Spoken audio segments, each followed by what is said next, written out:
Raise your hand if you think it would be cool if TFC had a physical gathering in your city. It's one of the most common requests I get, and I love it because we want to have physical gatherings of TFC in other cities. And if you're saying to yourself right now, well, what is TFC? Take a look at this graphic. If you engage in any of the ministries on this graphic, you are a participant in a ministry at TFC. And you might be saying, but yeah, you're not my pastor. I don't even have to be your pastor in order for you to benefit from the work that we do as a ministry. And in order for us to bring gatherings to your city, we first have to sustain the work that we're doing digitally. TFC is on a path towards a living wage, which means we need more of our participants to partner with us. So we need partners who will give on a recurring basis. Now, you may or may not have noticed we don't teach tithing because we don't believe it's necessary to sustain beloved community. But if everybody who benefits from this ministry on a consistent basis partners with us at an average of $100 a month, we'll have all of our financial needs met. As a reminder, it takes 130 to 150 hours of human labor to make all of this ministry happen on a consistent basis, which is why we need consistent partners to set up recurring gifts. Now, I'm not saying if you give consistently for 3 months, then we're going to have a pop-up in your city the next month. We're not asking you to give based on promises. We're asking you to give based on results. If you consistently receive empowerment and enlightenment and education and affirmation and embrace and clarity and freedom and liberation as a result of being here, we're asking you to give based on that. So help us move towards a living wage. Right now, no one on this team, including me, earns a living wage doing this work. To set up your recurring gift, you can look right there on the screen. It's very simple. We need people to partner with us for the movement and not just give in the moment. Now, if you don't have it, I'm not talking to you because I know the economy is crushing a whole lot of us. But there are over 2,000 active participants in this ministry. So I know that there are some of us who can do that. I'm asking you to partner with us. And again, thank you to those of you who've already partnered with us and continue to do so. Let's keep going up. Well, happy Saturday, family. It is good to see all of y'all in the chat already. The conversation is already going. But if you have not greeted your neighbor in the virtual sanctuary, could you go ahead and just do that? Could you tell them it's good to see them? Happy Saturday. It's good to be in the service one more time. It's so good to be with y'all. I don't know about y'all. This week has been a lot. So I'm happy to be with my community of faith. If this is your first time, which I think I did see somebody in the comments say this was their very first time watching Bible and Beyond Live, we are so excited that you are with us. Thank you for joining us and taking some time out of your Saturday to be with us. This is the faith community. And so here at the faith community, we believe in being disruptive, authentic, and inclusive. And so this month is Power and Pride Month. And so we are talking about care at the crossroads. That's kind of the overarching thing. Yes, you better wave that flag. Okay. Wave your flag of pride. Okay. Just wave it. Okay. Oh, you know. If you stay ready, you ain't got to get ready because we didn't plan that. But you got to be an arm's reach away, you know? At all times. At all times. Be ye also ready. Okay, so sorry y'all, we churchy. So we're so grateful. It's Power and Pride Month here at the Faith Community. I'm very excited about today's lesson. I got Callie with me. I got Tierney with me. So we're going to be holding it down today. Big shout out to our lead pastor who is doing his thing at conferences all week and just doing it big. But also he's disrespectful because if y'all saw what he posted in the fellowship hall, I do not approve. And so anyway, so big shout out to him. So listen, we are going to have our EG moment. We're going to dive into some worship and then we're going to dive into the lesson. But before we do that, we want to pray us in. So go ahead. If you got some prayer requests, go ahead and drop them in the chat so we can be praying for you as a community. But we're going to pray together as a collective. So if it's cool, get in the best posture that connects you to the divine, that settles your spirit. Now, if you're driving, don't you do that. Okay. But for the rest of us who are stationary, okay, I need you. If you're stationary, you can close your eyes, bow your head, whatever that looks like for you. God, we thank you so much for this time. We thank you for this day. We thank you for this moment that we get to be in beloved community. God, some of us have had very hard weeks.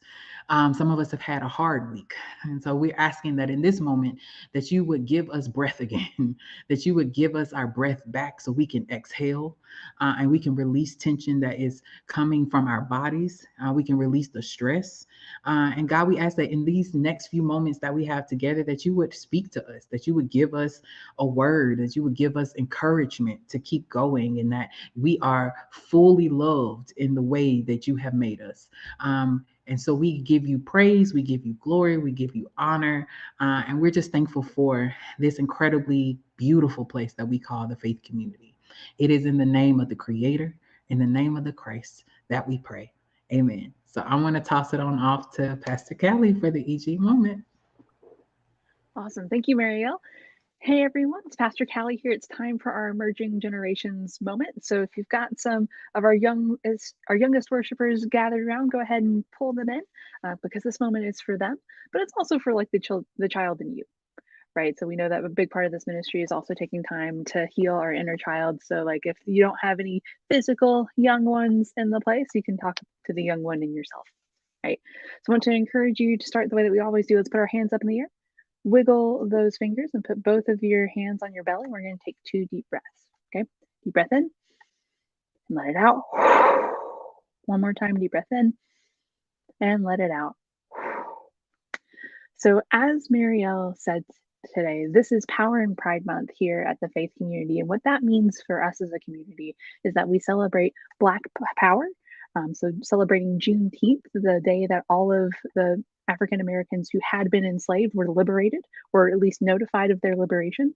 So really standing with our community in that. And then also Gay Pride, celebrating folks who are in the LGBTQ plus community.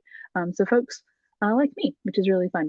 So today I want to share with you a story about someone who was born one way and as they grew up realized that maybe their label didn't match them. So we're going to read a story about a little crown named Red. Okay, so feel free to curl up as we read a little bit, and I'll show the pictures because I don't know about you, but I love a story with good pictures. He was red,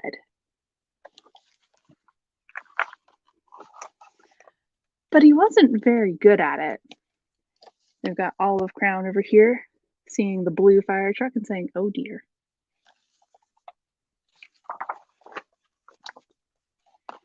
His teachers thought he needed more practice. So Scarlett, here the teacher, is saying, "I'll draw a red strawberry, then you draw a red strawberry. You can do this, really."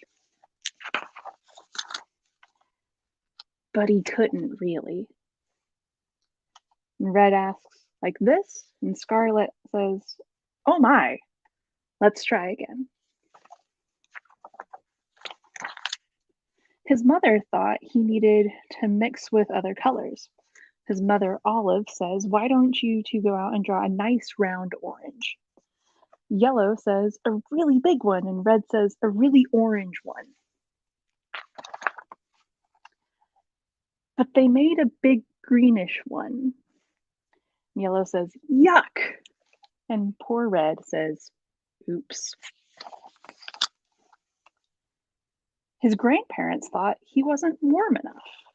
So one of his grandparents, Silver, says, "Your class is making self-portrait for parents' night.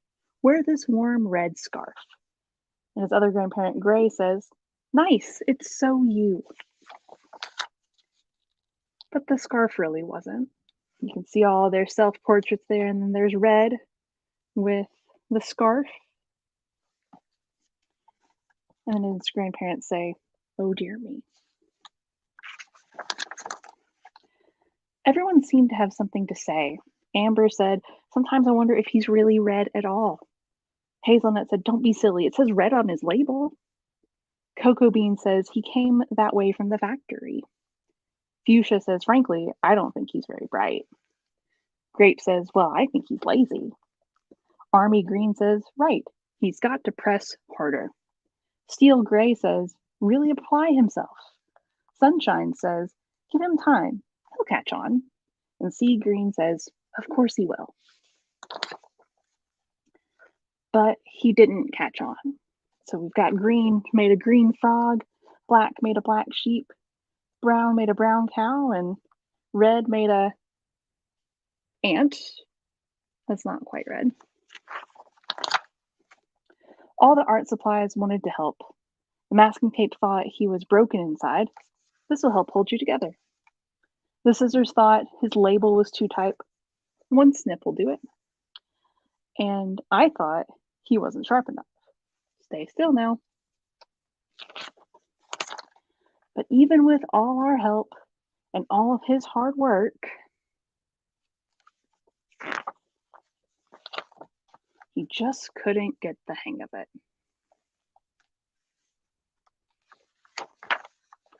One day, he met a new friend named Barry. And Barry said, "Will you make a blue ocean for my boat?"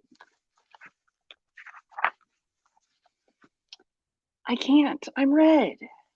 But Barry says, "Will you give it a try?" So he did. And Barry said, "Thank you, it's perfect." And Red said, "You're welcome. It was easy." And he didn't stop there. He drew bluebells, which are flowers, blue jeans, bluebird, blueberries, a blue well. And Red said, "I'm blue."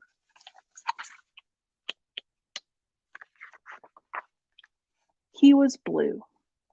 And everyone was talking. Olive said, "My son is brilliant." Amber said, "Who could have known he was blue?" Hazelnut said, "I always said he was blue." Cocoa Bean said, "It was obvious." Barry said, "His blue ocean really lifted me." Sea Green said, "All of his work makes me happy." Brown said, "His blue strawberries are my favorite." Apple Green said, "He's so intense." Yellow said, "I'm going to make a green lizard with him, a really big one." Gray said, "I hear he's working on a huge new project."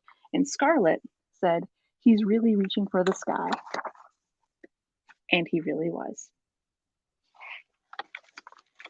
So I hope that this story reminds you that no matter your packaging, how you find yourself, that you find joy in how God has created you, and that you're able to surround yourself with folks who love you. So let's take 2 more deep breaths and then we'll end with our affirmation together, okay? So let's wiggle those fingers, put our hands on our belly, 2 deep breaths. One more. And go ahead and repeat after me. God made me on purpose. There are people here today who love and support me. Today I can include someone, be my authentic self, and disrupt what hurts others, just as Jesus showed me. Well, thank you all. I think now it's time to kick it over to TFC worship. So let's get our worship on. I am light, I am light. I am light, I am light.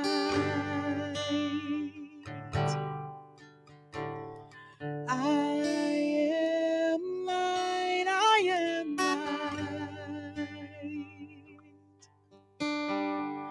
I am light, I am light.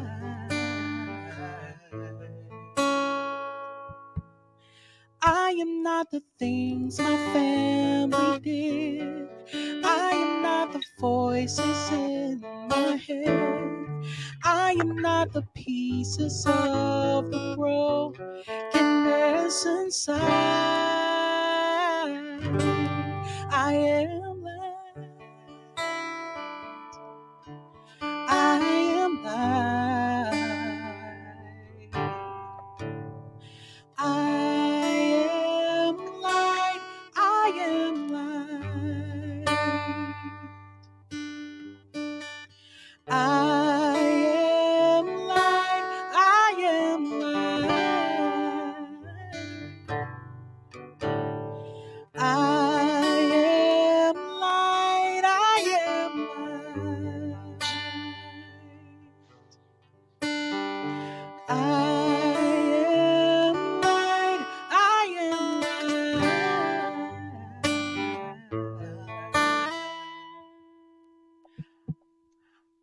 not the mistakes that I have made, or any other things that cause me pain. I am not the pieces of the tree I left behind. I am light. I am light. I am light. I am light. I am light. I am light. I am light. I am light.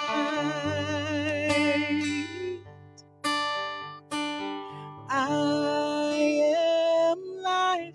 I am light. I am not the color of my eyes. I am not the skin on the outside. I am not my age. I am not my race. My soul inside is all light.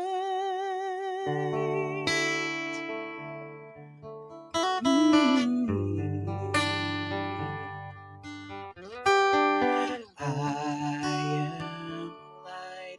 I am light. I am light. I am light. I am light. I am light. I am light. I am light.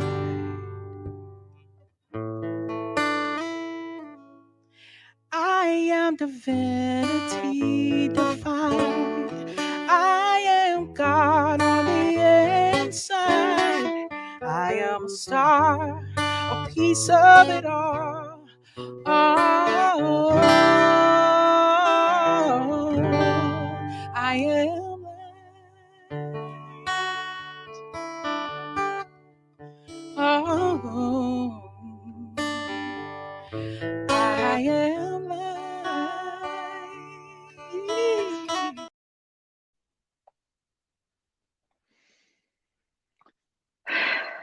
That song every time, Maria. I mean, like, my favorite line in that was, "I am divinity defined." That's when That the tears gets me started like every coming. time. Like every time I read that lyric, I'm like, whew. India was in her bag when she wrote that. Okay, like she was in her bag. But that is a perfect song to kind of segue into what we're talking about today. So as we have stated, it is Power and Pride Month, and today we want to explore what intersectionality means. That's a word that sometimes some people have heard, some people have not. And so we believe in intersectionality here at the faith community, so much so that a couple of years ago, we did something called the Living Value Proposition.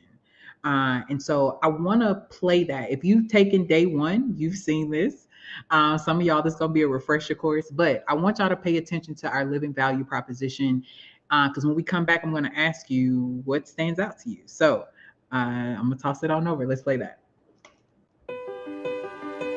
Our living value proposition. The faith community helps The unchurched, underchurched and the overchurched find meaningful ways to critically and holistically connect to the divine. and heal by creating a welcoming, engaging and Intersectionally inclusive space. Rooted in the greatest commandment. so we can live our lives in the most abundant way possible. Okay, now just as an insider tip, if y'all want to see the bloopers to that, that is on our YouTube channel. And trust me, it is a mighty time because the laughter that you that blooper reel is One of my favorite things. Oh my goodness. Oh my gosh. Yeah, so go watch that after. Now don't do it during Bible and Beyond Live, but I need you to go check it out on YouTube afterwards, because trust us, you're gonna laugh. So that is our living value proposition. So Tierney, Callie, I know we've heard this several times, but what pops out for you? What stands out for you when you see the video and just think about the words of our living value proposition? I'll go first. So one of the first things that stood out to me is, I can't believe how long ago it was when we did that. When I was watching a video to get ready for today, I was like, what is time? It's not real, because that could not have been that long ago. But I think one of the language always gets me. And so whenever I'm doing things for TFC, or, like writing grants, or like, thinking through future and all of those things, I always go back to the living value proposition, because I think it does a really good job of summing up who we are as a ministry and what our intentions are. And we revisit it every year. So we make tweaks. We might change a word or two, or a sentence phrasing, and those types of things. So it's really grounding to me. I don't necessarily have like a line or a phrase or anything that stands out the most, but I think it still does a really good job of describing who we are as a ministry, what our commitments are, what our convictions are, and the things that are most important to us. So yeah. I love that. I would say for me, like that is called a living value proposition. And I want to emphasize that word living, because it will keep adjusting itself because of the lives that we lead. Like it will keep changing. It will keep evolving. So it may be that right now, but like you say, we may add to it. We may take some language away, whatever that is, but it's a living document because it is in conjunction with the lives that we're living. So I always love that it's called living value proposition. Callie, what about you? What comes up for you? Yeah, I think, well, first of all, I'm glad that, I have made much better hairstyle choices since we recorded that. Um, I'll just put that out there. But seriously, there are two things that really kind of stood out to me. The first was, so that we could live our lives in the most abundant way possible. Like, not to pull Bible into Bible and Beyond, but, Jesus said that the thief comes to steal, kill, and destroy, but that Jesus came to bring life, and life most abundantly. And I feel like many of us have come from religious communities where it was just about surviving and not about thriving in abundance. So an abundance of joy, an abundance of love, forgiveness, self-compassion, and that's stuff that we really strive to highlight here. So I'm really thankful for that. So that sticks out to me. And the other bit is the intersectionally inclusive, right? So it's like, coming from my background, predominantly white institutions and whatnot, like we would celebrate inclusion that was really just asking people to assimilate. It's like, yes, we want people who aren't white, who aren't straight in these spaces, but we expect you to do all of the white straight traditions of our church. So I appreciate that TFC is a place where we are intentionally intersectional about how we include everyone, and not just a piece of you. We include all of you. So that's what stood out to me. I love that, because that is a perfect segue as we dive deeper into what does intersectionality mean, right? So we can say we are intersectionally inclusive. So, but we got to take a step back. So what does intersectionality mean? And there is a really great definition. So by the way, y'all, Myron was the brainchild behind this lesson. I'm sprinkling some stuff in. So big shout out to him for helping me with putting this lesson together. But he found this really great definition of intersectionality from Oxford Press, and I want to read it. It's kind of wordy, but I think it's still a really good summation of a working definition of intersectionality. And it is the interconnected nature of social categorizations such as race, class, and gender as they apply to a given individual or group, regarded as creating overlapping and interdependent systems of discrimination or disadvantage. And then they have this quote in there that says, through an awareness of intersectionality, we can better acknowledge and ground the differences among us. So to bring it down even to a practical level, sometimes that still can be a kind of big word, like, okay, so still, what does intersectionality mean? So I think we could play the hat game here. So I want us to take a moment to think about the various hats that you wear in your life. And so, folks in the chat, we gonna start highlighting some of the things that you're writing too. So go ahead and give us, what are some of the hats? Go first while y'all are thinking about it. And so Callie and Tierney, whoever wants to go first. Callie, I'm gonna start with you since Tierney went first last time. But the ones that I can think about for me, just off the top of my head, I'm Black, I'm a woman, I am a daughter, I am a sister, I am a public theologian, I am a writer, I am a singer. So I have all of these different things that I sit at these different intersections. So I'm very curious from y'all, what are the many hats that you wear that you feel are a very important part of your identity? Callie, I'll start with you. What you got? Absolutely.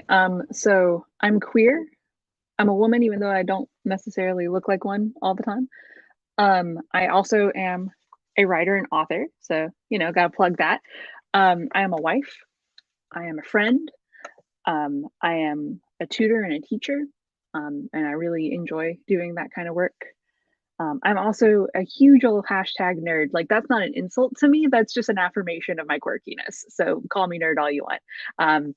But yeah, those are the things that come to mind for me initially. How about for you, Tierney? Yeah, okay. So I am Black. I am a woman. I am queer.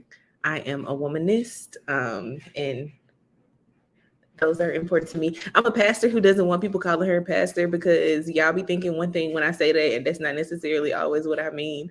I am a daughter. I'm a sister. I'm a friend. I'm a writer. I'm trying to lean more into that because imposter syndrome be showing up in certain things. Yeah, those are the ones that come up for me off the top of my head. I'm sure, there's plenty of other things, but those are the ones that feel most important right now. I love it. I do see some folks responding in the chat. Yes, my bad. I'm supposed to do that. No, you're good. I was looking through them. I was like, wait, where do I start? So we have a lot of people in the chat telling us a little bit about who they are. So Yeli says they are Black, gay, a woman, a student, a partner, a sister, a granddaughter. Ooh, okay, come on, granddaughter. Angela is a mother, a friend, and a Black woman. Brittany's Black woman, wife, sister, daughter, friend, employee. Ooh, okay. Jessica, Black woman, daughter, sister, aunt, lover, blurred. Come on, blurred. We love blurred energy around here. Blurred means Black nerd, if anyone was unaware. Then one that we haven't heard before, Tamar's an entrepreneur and a full-time worker. So a few coming up that we haven't seen yet. And Tamar also says a free spirit or individualist.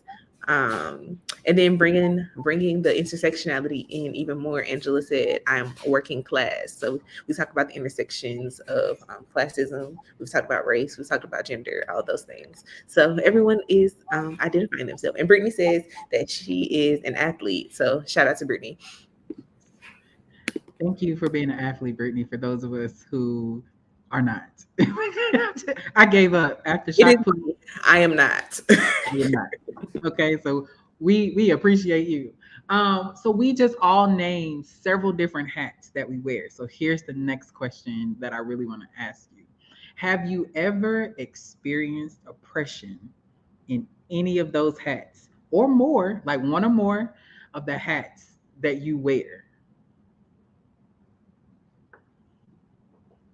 I know the answer to these questions, but y'all can. I was sitting here like, is that rhetorical?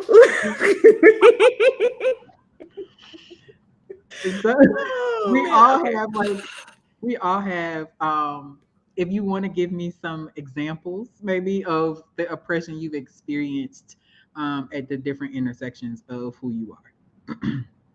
Whoever wants to go first. Okay, I'll keep running my mouth. So I would definitely say yes.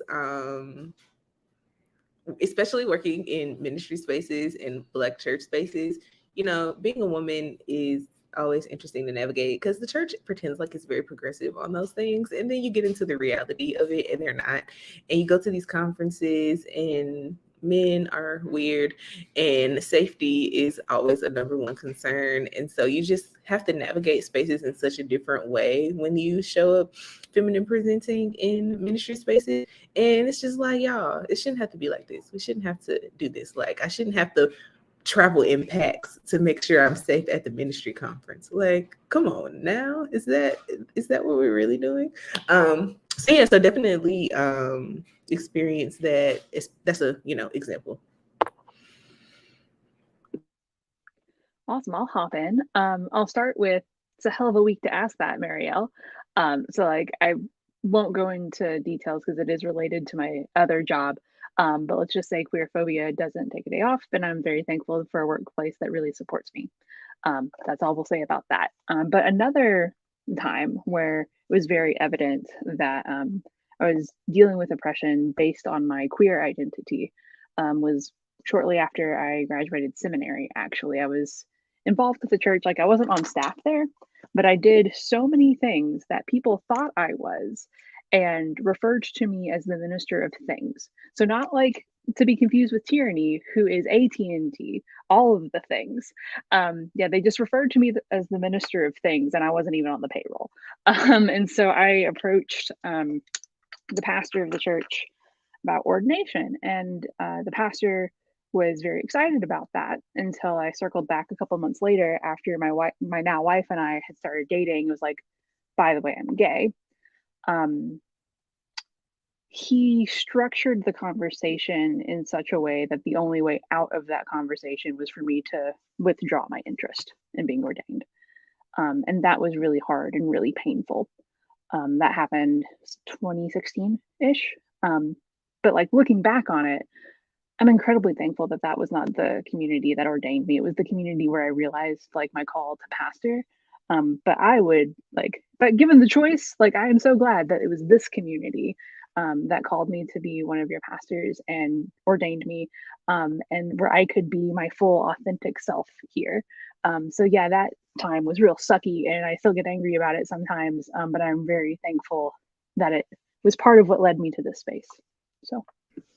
Ooh, Marielle, can I share another story? What Callie said just made me think about a similar experience I had. So mine was passive aggressive and was more based in sexism.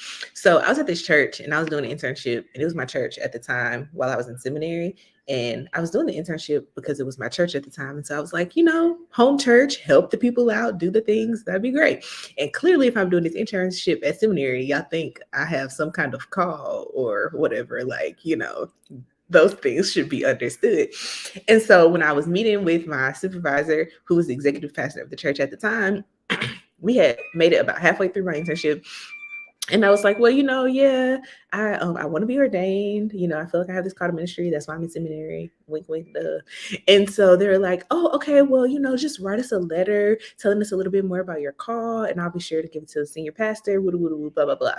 Y'all think that letter information anywhere outside of my inbox, outside of my email box? I took my time. I wrote the little letter. I told my story about how I felt like I had gotten to this point and how God had called me.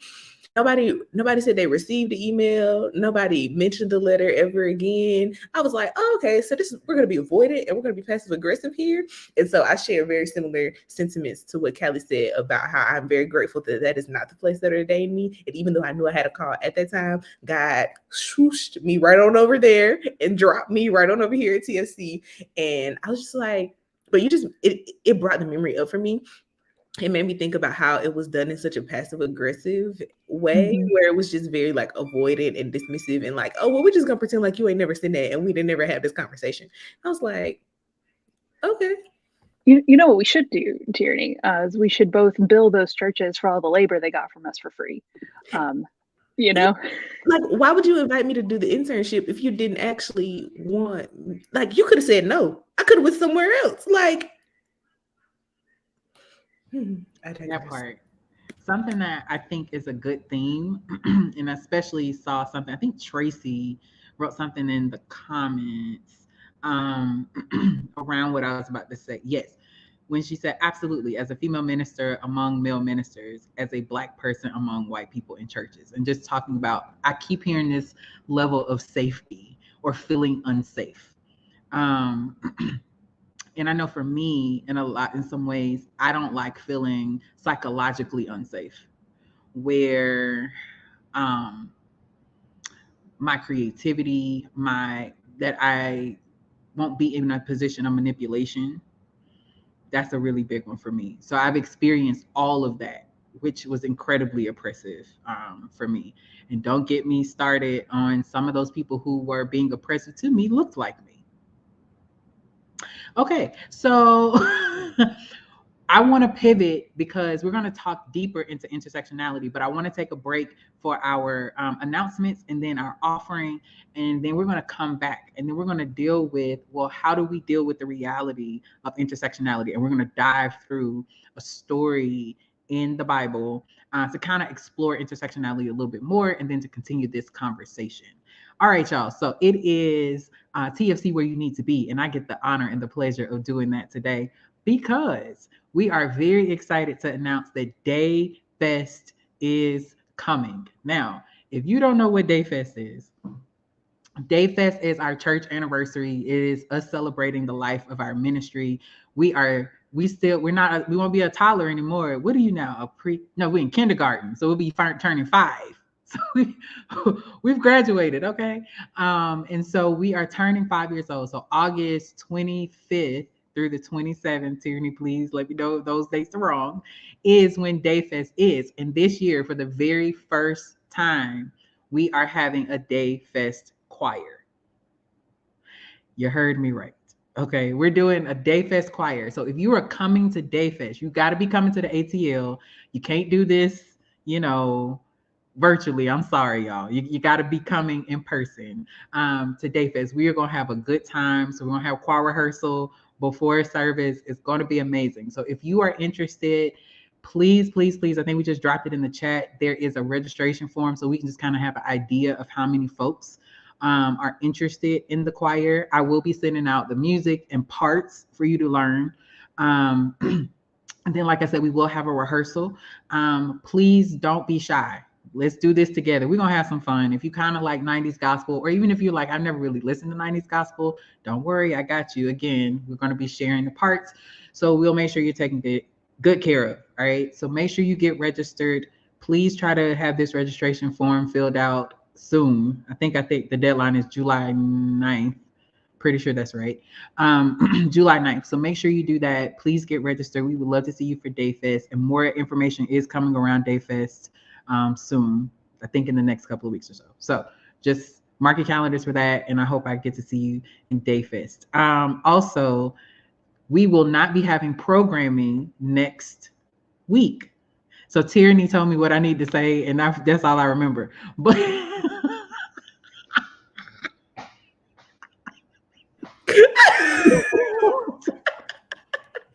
okay, I'll hop in with the same. So next Saturday, we will not be having any Saturday programming.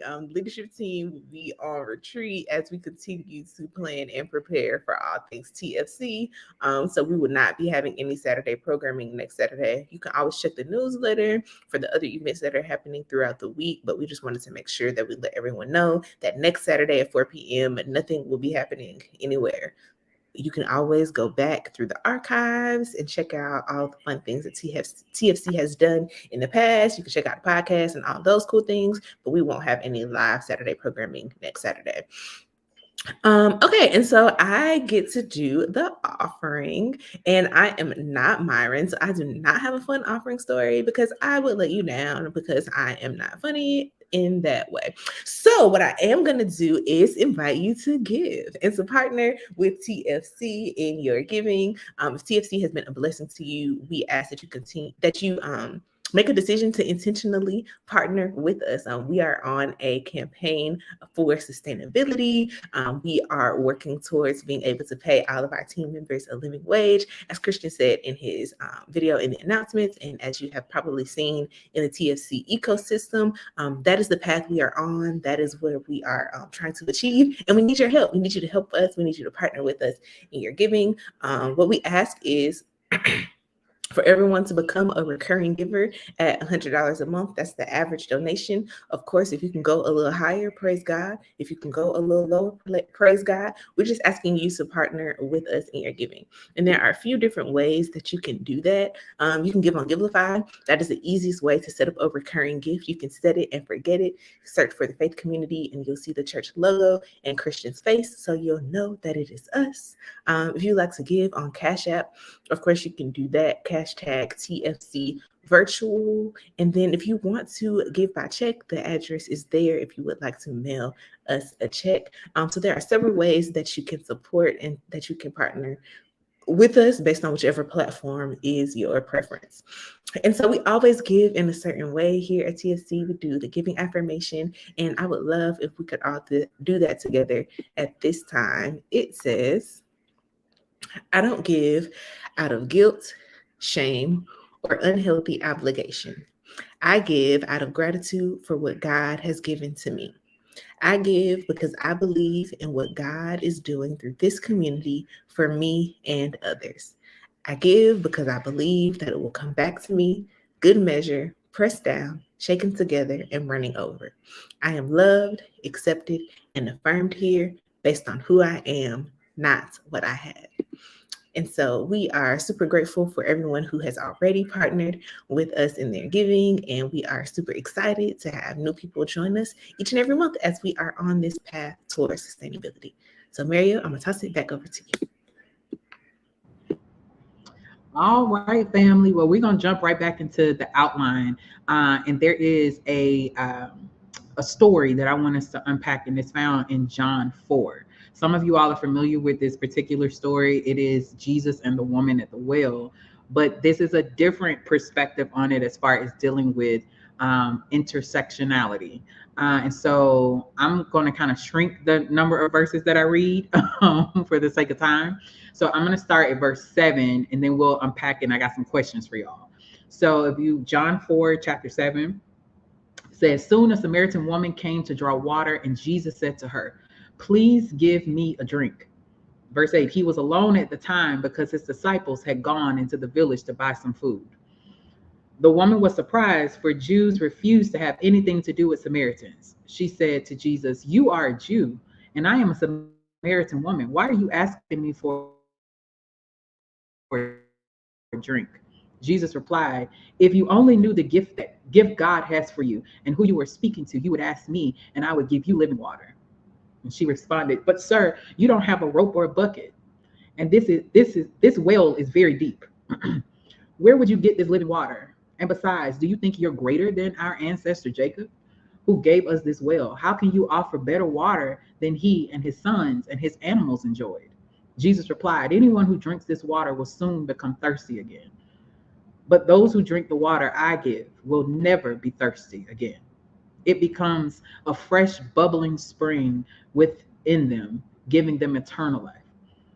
Lastly, she says, please, sir, the woman said, give me this water. Then I'll never be thirsty again, and I won't have to come here to get water. So the first thing that we want to look at is, who is this woman, right? And what intersectionality is she living at? Well, the text kind of tells us she is a woman and she is a Samaritan.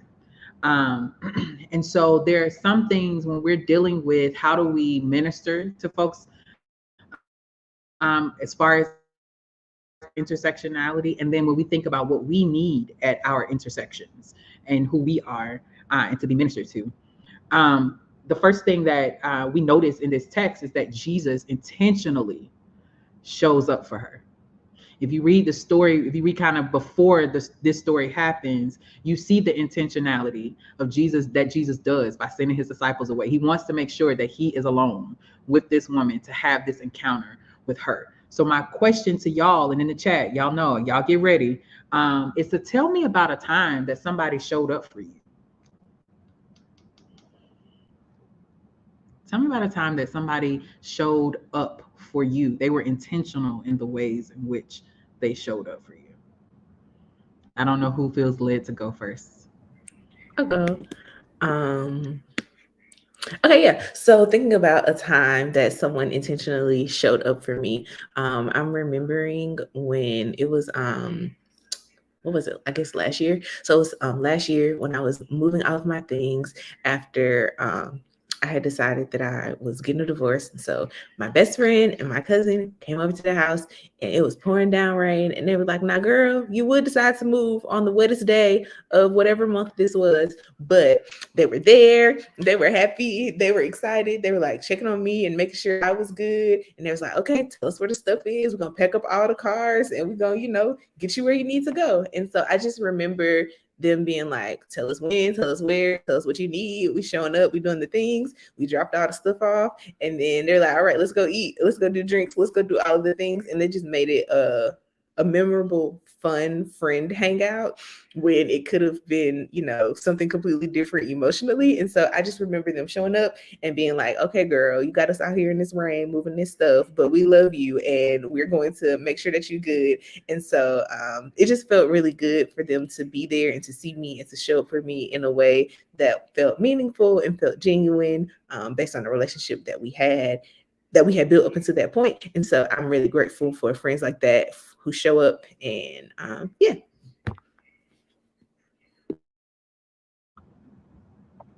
Awesome. Thank you so much for sharing that, Tierney. So for me, like, there have been just so many times throughout my life where like my chosen family is at my back. So whether that be my wife Haley or like my besties or like some other friends at different seasons of my life. When I was in college, things were rough, we'll say. And so like when school was not in session, I didn't necessarily always have a guaranteed roof over my head, which was rough. And so when different breaks would come along, like different friends would kind of stand in the gap and be like, "Hey, you can come hang out with our family." There was one winter where I stayed in the basement of the Wesley Foundation on the University of Tennessee's campus, which is probably breaking 80 bajillion school rules because I was not a student at the University of Tennessee. I just had some friends who lived in the Wesley Foundation. And so just like all of these different seasons where I would like literally needed a place to rest my head and had friends who were just like, "Yeah, I'll come through for you." I still think about those seasons a lot and how things could have been a lot worse if I didn't have people like that in my corner. So definitely thankful for that. So mine is pretty recent. I was, without me sharing too much, I was having a really hard time at work, and just mentally and emotionally probably not doing the best. And I remember, I think I had we were supposed to have a team meeting on a Thursday, I'm pretty sure. And I had text Christian, was like, "My mental health is just not there. I can't and so after the meeting, I was not in part of the meeting, but after y'all were doing the meeting, I think he reached out to me and was like, "Y'all, I'm coming to see about you."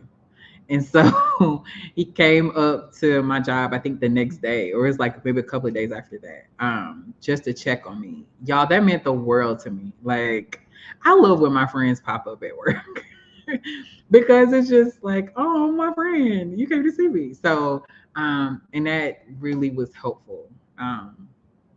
Also, too, because probably like he was believing everything that I was saying and what I was experiencing and all that. And I hadn't really got much of that in that space. So it just felt really good that my friend was there, came to see about me, checked on me, make sure I was good, and validated what I was going through and my concerns. Tierney, I'm going to toss it over to you in the chat. I do see what Angela just wrote, so I don't know if you want to highlight that. Yes, of course. So Angela said that when she moved to her new home, she was prepared to do it all by herself. And she was like, "My friend Misha saw me packing and sent her friend to help. And then she came herself to help, and she couldn't have done it without them." And yes, moving is the ghetto. So can we just acknowledge the fact that moving is ghetto? Because you don't even realize how much stuff you have. So you have to start putting all of it in a box. Each piece of everything that you own has to go somewhere else. And I don't know about y'all, but I get a throwaway spirit. And then I get to the new place and I be like, now why did I throw that trash can away? Because now I got to buy a new trash can. I got excited and I was like, I don't want this no more. And now here I am rebuying trash cans. So yeah, a moving story shared in the chat. I love it. Yes, and I will confirm that moving is ghetto. I will third 0 out of that 10. moving is the ghetto. It is the Like, ghetto. 0 out of 10. Do not recommend it. Okay, not at all. So the first thing that we see in this text is that Jesus is very intentional about showing up for her. That's number one. But number two, we also see that Jesus is incredibly intentional about spending some time with her. So it's not just showing up, but it's actually spending the time. So I'm just curious from y'all, can you tell me about a time that you were seen and how that made you feel like this person took time to see you, like in whatever capacity that is? Who went first last time? Tierney. So Callie. I'll hop in. But before I share mine, is it cool if I, like, for lack of a better phrase, pull a Myron with like some like Bible? Well, I was hoping somebody would pull a Myron. I just didn't want to be the first one to do it. So go for it. No, so like I love how we're going to make this a verb, pull a Myron. So when we look at this particular story, one thing that's really interesting about like the time in which the Gospel of John was composed, not when the events were happening, but like several decades later when these events were getting written down, there were some pretty like common story tropes in the surrounding culture where it's like basically if you set it up a certain way, everybody knows how it's going to end. Right. And so one of those common story tropes was the protagonist of the story, like the main character, who was always a man because, patriarchy, blah, blah, whatever, approaches a well where there is a woman. And the way that story goes is the man then pursues the woman for a sexual relationship.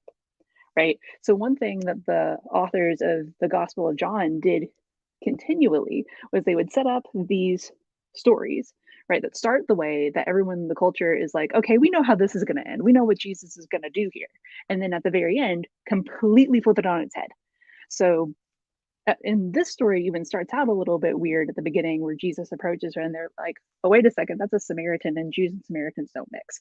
So like, even though it was still in like that common trope of like the man approaching the well to see the single woman, like even though that was normal, the fact about like Jesus being a Jewish man approaching a Samaritan woman was not at all. So the fact that like this is the setup and the punchline at the end is not like Jesus takes the woman to bed, but it's Jesus sees the woman and affirms her and gives her what she needs. Beautiful, amazing, and absolutely would have like had the wheels of the people of that time, like the gears in their head turning because they would have been confused. Like they wouldn't have known what to do with that ending. So that's one of the reasons I love this story so much. But yeah, a time where like somebody just really saw me. I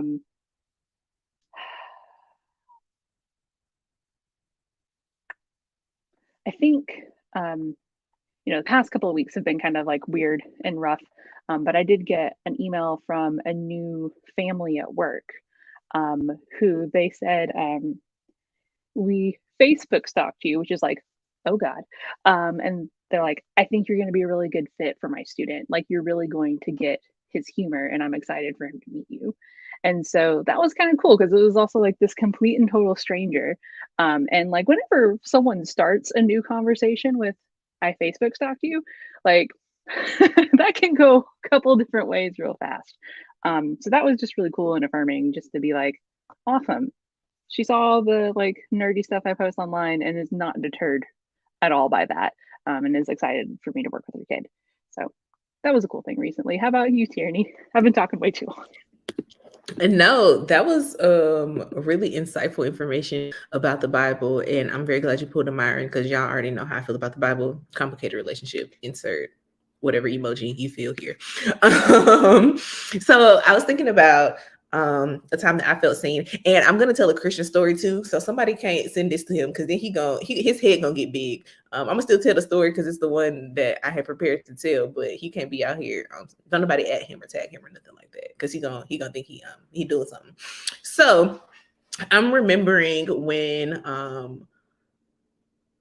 So this is last March. What is time, y'all? Dates and all the things. Okay. So it was last March, is when I was announced as executive pastor at the Faith Community. That's also when Mario was announced as director of worship and arts and all those things. So a few months before then, Christian and I had a check-in, and we do those like as staff, like every 6 months.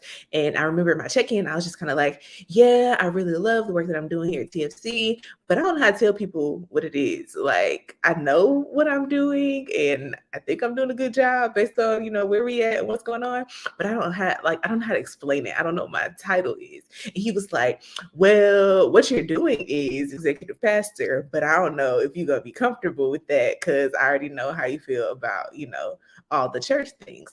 And so in that moment, I felt seen for two reasons. One, because it was acknowledgement of the work that I was doing and how well I was doing at it and what it should be positioned as. But it was also acknowledgement of who I was as a human and like how he knows how I feel about those things. I'm like, you don't be walking around here calling me executive, pastor, ooh. And so he was like, she might be like, absolutely not.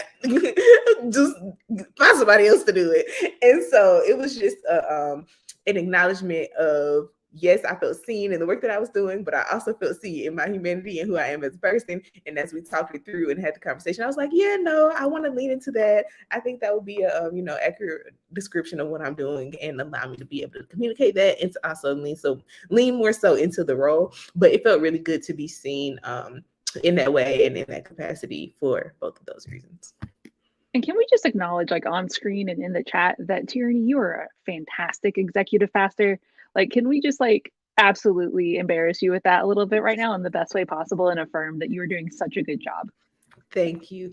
I appreciate that. Listen, that's my executive pastor. Y'all better give her some praises and some claps in the chat. I want to see some applause emojis or something. So I think for me, thank you, Jessica. I appreciate. Yes, we go send the claps up. Okay. I think for me, was it last month? I agree with Tierney, because what is time? I think it was last month at the Black Women in African Spirituality recording. The Right Reverend Tisha Dixon Williams, we call her Your Grace and Her Grace around here because she's just, yeah. Anyway, so after the recording, I think during the recording, she had mentioned that like people always say that her hugs are healing. And so after the recording, y'all, it was a lot. That was stressful. I had just come through finals, dealing with stuff at work, dealing with stuff in my personal life. I was completely exhausted. And she came up to me and I remember saying, I could really use one of those healing hugs. And I remember I said that. And y'all, she hugged me for the longest time and it was great. I felt seen in my exhaustion. And she began to kind of doing what she does, confirming. She was like, oh, I feel like I can't breathe. Like you feel really, I was like, yes, because that's how I feel. Like, so she really started giving language to what I was feeling in that moment. And I felt so seen. Because sometimes you think you carry things well, but people really just don't understand the level of how tired you are or how hard it is. And so when somebody takes that moment to say, wait, no, I see you. Like, this is a lie. Like, it took everything in me not to break down. Like, we had just had a great recording. I was like, we're not about to ruin this. So I'm not going to do that. But I appreciated that moment of being seen. And so I appreciate this story and that point of the intentionality of trying to see somebody. And that it has to be intentional too. I think that's important. Like, yes, we can see people, but I think we have to intentionally be looking. We have to intentionally be paying attention. And of course, for us, we want people to be intentionally paying attention or intentionally looking to make sure that we're good. That's always, that's preferable, right? So in this story, we see Jesus, number one, he shows up for her. Number two, he sees her. But then number three, and this one is my favorite, is Jesus intentionally addresses her need. So I'm curious from y'all, can you tell me about a time someone intentionally addressed / met your need? And like, how did that make you feel when you had a need for something? And don't be shy in the chat. Y'all can let us know too. I don't know. I can't remember who went first. So I think it's my turn to go first here. Thinking about intentionally having a need met and how it made me feel. So I remember I had like done some like personal work and self-work and reflection, and I've come to the conclusion and set the boundary for myself that I'm not arguing with humans anymore. Like scream match, full-blown argument. I'm not doing that. Like I'm never arguing with a human ever again in my life. I will leave the conversation. I will hang up my phone. I will abort mission, exit stage left. Like that is not happening for me anymore because I don't need that drama in my life. And so that's a boundary that I set for myself. And it feels really good to be seen in all of my relationships with the respect of that boundary. So like romantic relationships, familial relationships, platonic relationships, like letting everybody know like, hey, don't be yelling at me and I'm not going to yell at you. We can disagree. We can have a conversation. We can figure out what that looks like and work through that process. And, I want to disagree with you because any two humans that agree on everything, somebody's lying. Like, because we're not the same. Our brains don't work the same, all of those things. So I'm not saying I don't want to disagree with you. I'm not saying that I don't want to have conversations. I'm saying that it's not going to reach the level of what I consider to be an argument.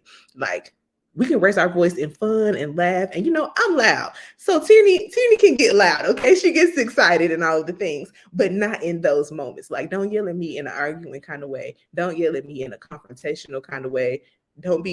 I'm not having a screamy, cryy match with anybody else ever again in my life. And so it feels so good to be seen across all of those relationships with that boundary in place. And it just makes me feel respected. It makes me feel like my voice is important and my boundaries are important. And so that's the thing, and that's how it makes me feel.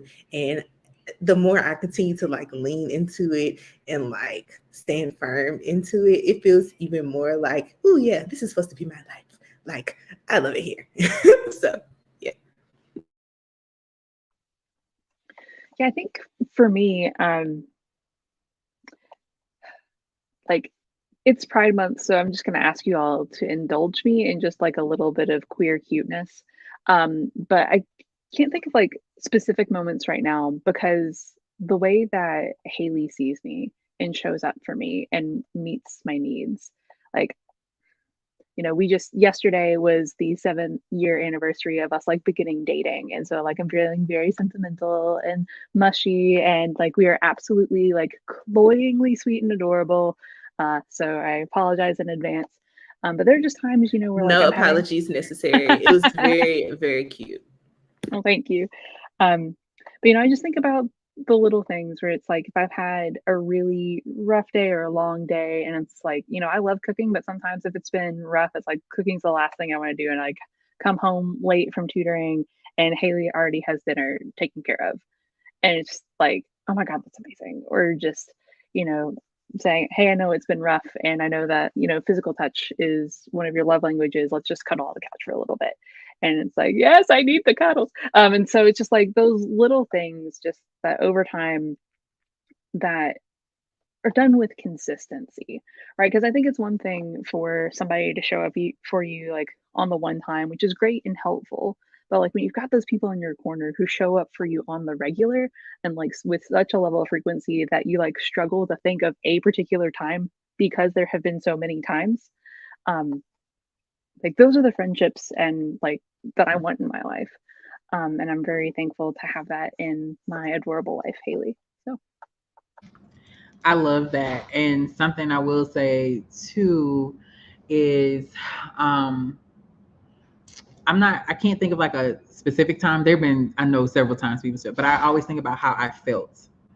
And I want to exactly kind of lean into like how I feel. It makes me feel valuable. Like it makes me feel like I matter to somebody. That they were paying attention to a need I had and they met that need. Like, wow. Like that, it's very humbling for me. It is a sometimes I will say this, I have to fight that resistance of feeling unworthy of that type um, of vision that somebody has towards me, that they can see that there is a need. So I always focus on kind of how it makes me feel. But I've been blessed because I know that I've had people show up for me, made me feel seen, need, all those things. So I wanted to focus on the feeling of that. Also, I kind of wanted to pull a Myron just a little bit too on this as well. Look at us. It's like he's here with us on the stream. Right. He and I were talking about this lesson, and so he brought up this point, and I said, I think it's very interesting to me, especially for those of us who are who are working to minister to folks who at their intersections, is Jesus just doesn't stop at wanting to meet her need, but he offered her something better. So for those of us who are in that fight for justice, at one hand, we are working to have equality for what kind of already is. Like we're trying to get everybody up to have an equitable stake in many different areas, right? But at the same time, a part of justice work is creating something new and better and different.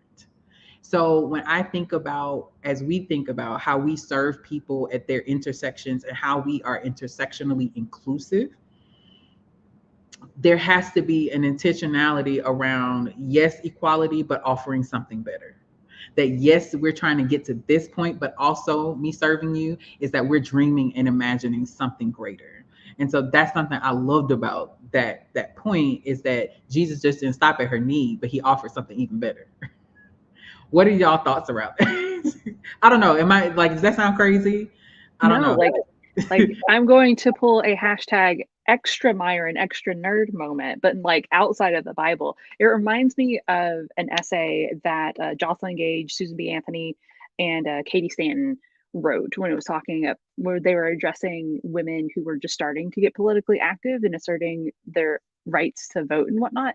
And her biggest critique of the movement at that time was that they were fighting for the oppression to stop instead of fighting for their right to make those decisions for themselves. And so just like saying it's not enough to say to our oppressors, like, hey, can you stop beating us down? It'd be great if you stop doing that. But instead, like creating a scenario where we can thrive, where we can have our own autonomy and be in the positions to like ensure that that suffering doesn't happen to anybody, not just us. So that's what it brought to mind for me, like with all of their faults, like, y'all already know my thoughts about white feminism and how it's trash. But I thought that point was a particularly good critique. So that's what it brought to mind for me. Hashtag nerd, you're welcome. Yeah, and kind of in that same vein, what it made me think about was the equality versus equity conversation, and how even though like we're not asking for necessarily the same thing, but we're asking for equity. So equality, I always think about the meme with the fence. Where it's the three people behind the fence and everyone has that one same block. And it's like, okay, well, if you give me this one same block, the really tall person can now see, the medium height person can like, their forehead is right there at the top, and the shortest person still can't see anything.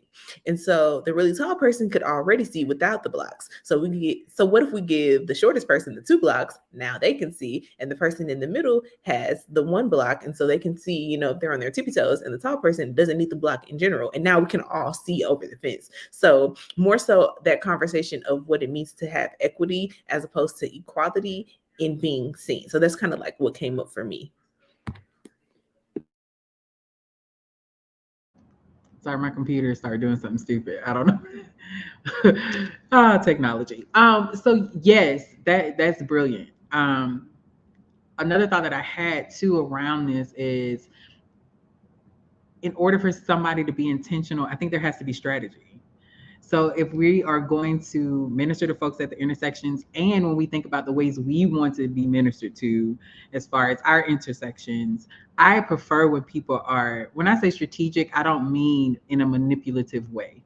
So I want to be very clear on that, like not through manipulation, but what I do mean is being very intentional in building the relationship and being very strategic in understanding who you are, understanding your nuances, understanding your like all of those things. And there has to be some strategy behind that. Like I personally, like I have a strategy for how I engage with folks in our community who have certain levels of trauma from spiritual spaces, right? So I have to be incredibly strategic.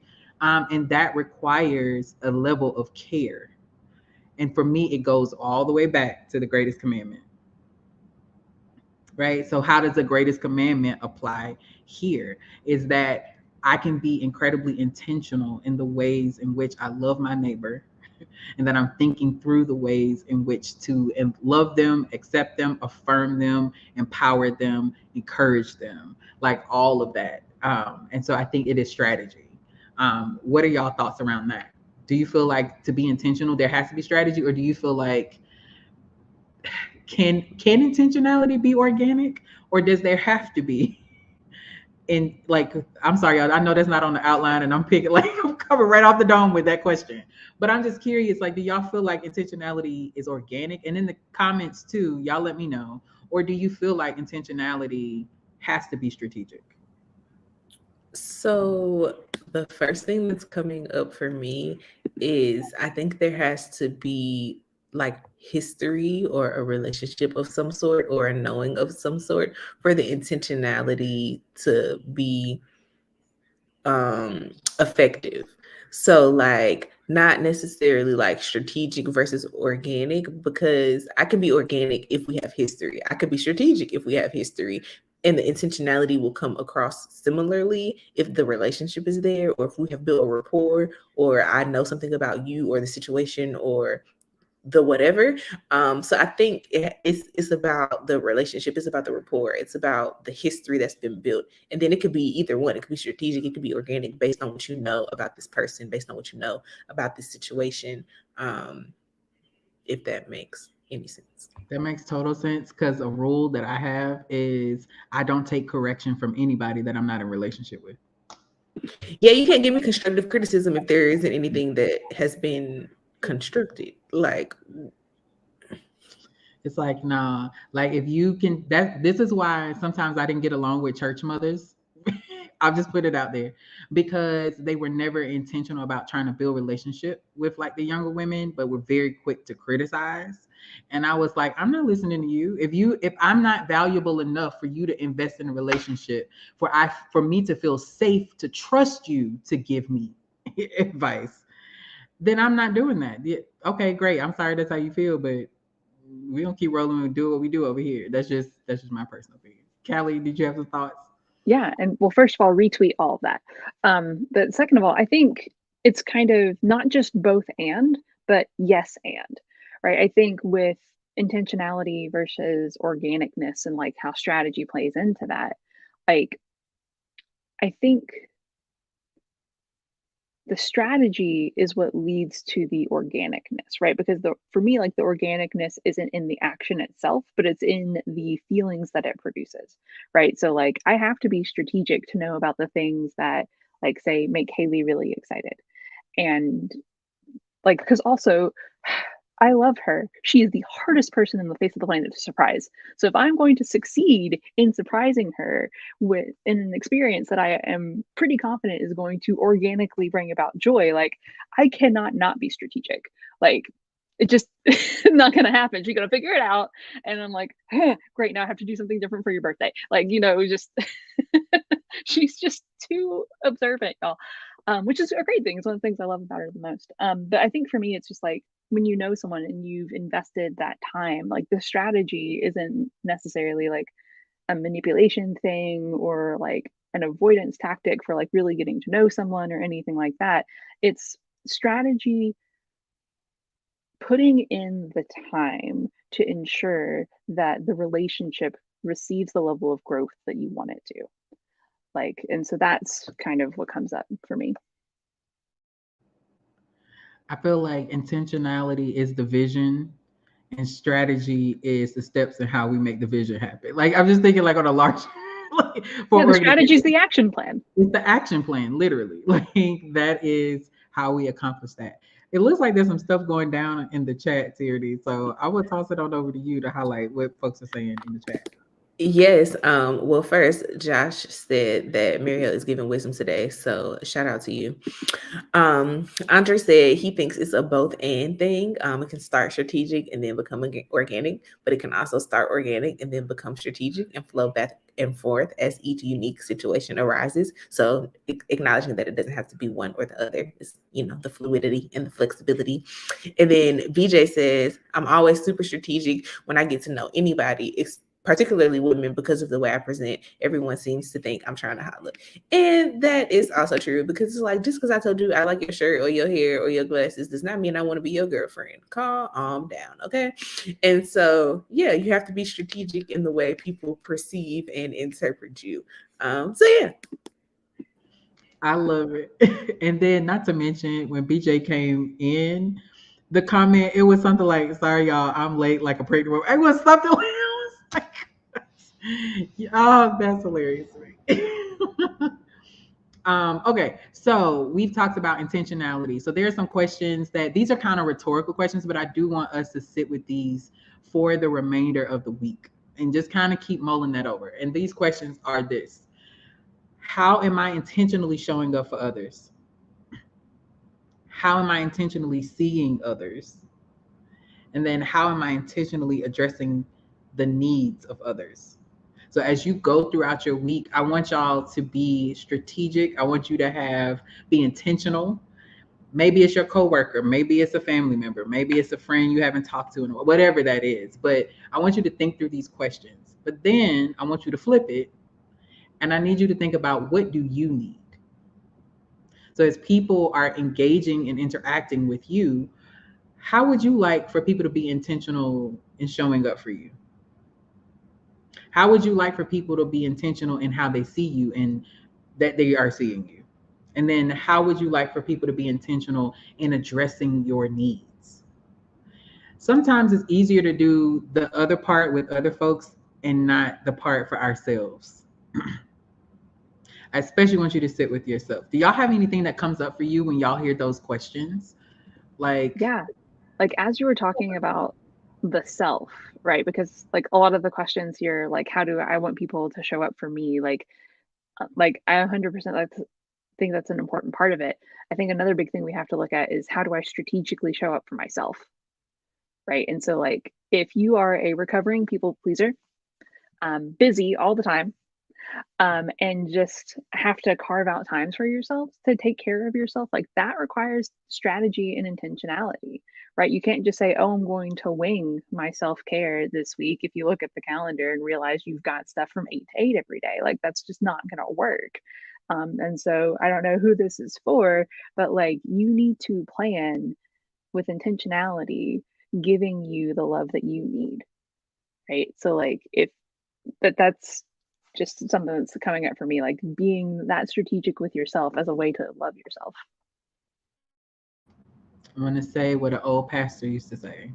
I'm not going to say who the pastor was, because no, but the words still stand good and true, which is, put yourself on your calendar. That's how you can be strategic. So this week, maybe that's the challenge. This week, and in the fellowship hall later this week, I'm going to follow up with y'all to see, how have you been strategic in putting yourself on your calendar? What are you going to do? Like, are you going to go to the movies? Like, for me, y'all, like, my friends being raggedy, I'm calling them out on Beyonce's internet because I want to go see The Little Mermaid with them. And then they're like, nobody has time. And so maybe I'll just take myself to the movies. I don't know. But it may go to see The Little Mermaid, or go get a massage, or whatever that is. But be intentional and be strategic about putting yourself on your calendar. Tierney, anything come up for you? Oh, I was just gonna ashe what has been said. That's yeah. Well, I think that is a perfect segue as you think about the ways that you can show up for yourself, how you can show up for others, to invite you into an invitation of love. Loving yourself, knowing that you are worthy of being loved, but also loving others, seeing their worth, their value, their humanity, and as they live their lives on the intersection. So here at TFC, we don't do an altar call, but we do an invitation to love. And basically, it's an invitation to come home to yourself. There's a couple of ways we can go about this. Number one, if you are like, look, I kind of like the work that y'all are doing at the faith community. I just kind of want to be in the loop about things that are going on, to be in the loop about programming, be in the loop about when we're going to be in person for worship, be in the loop about Day Fest, so I know when the parties are happening, all of the things. All right. All you have to do is go to thefaithcommunity.org. And you can scroll down a little bit and there should be something called Text to Connect. If you click on that, it will automatically open up your text.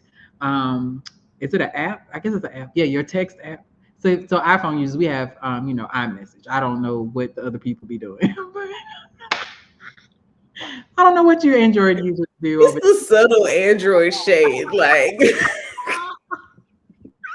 I'm not sure what y'all do over there in Android land, but we invite you to do that, and it automatically fills everything in. All you got to do is press send. It doesn't commit you to anything, but it does let you know when we're having our gatherings, when groups are meeting, all of the things. So do that. But if you've been hanging with us for a minute and you're like, you know what, I don't really need to look any further. This ministry has been such a benefit to me and such a value to me. We would love for you to be a part, officially, just come be a part of the crew. So if you go to thefaithcommunity.org, you can find our membership form. I think it's about 60 seconds. We timed it really quick. Mama Tony gonna reach out to you. Everybody loves talking to Mama Tony. It's a great time. So if you can do that, we would love to connect with you in community. Do y'all have any lasting thoughts, feelings, anything else before we dismiss the people of God? Just that I don't think any of the Android shade has been subtle. First of all, I'm saying this as a recovering Android person. Okay. Like I fought going to iPhone with every fiber of my being, with all that was within me. But baby, once I got a taste of the apple, okay, I took a bite, You did it. Like we're all here doing Myrons and you did an Eve. So yeah. Yep. I pulled an Eve, okay? And that's what I did. So yeah. But it's all love. I'm sorry, Brittany. Brittany said leave us alone.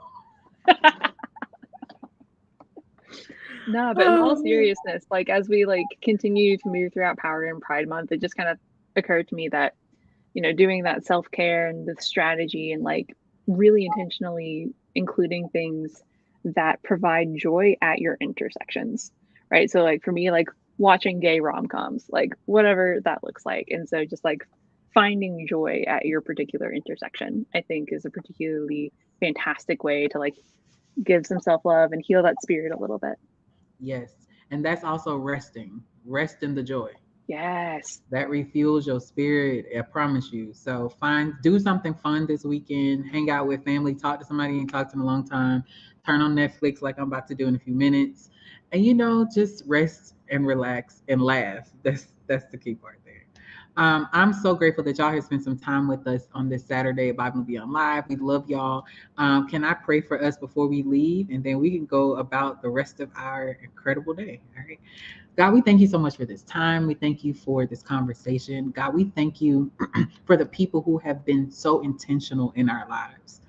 God, we're asking that you give us that same gift to be able to give to somebody else with the intentionality that we share, whether it's our family, our friends, our coworkers, no matter what that is. This week, help us to really be intentional with the ways we need to be loved, but also the ways that we can love the people that are around us.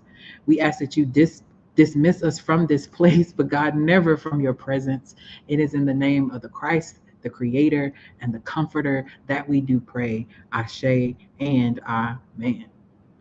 Bye, family. Happy Saturday. Ashe and amen.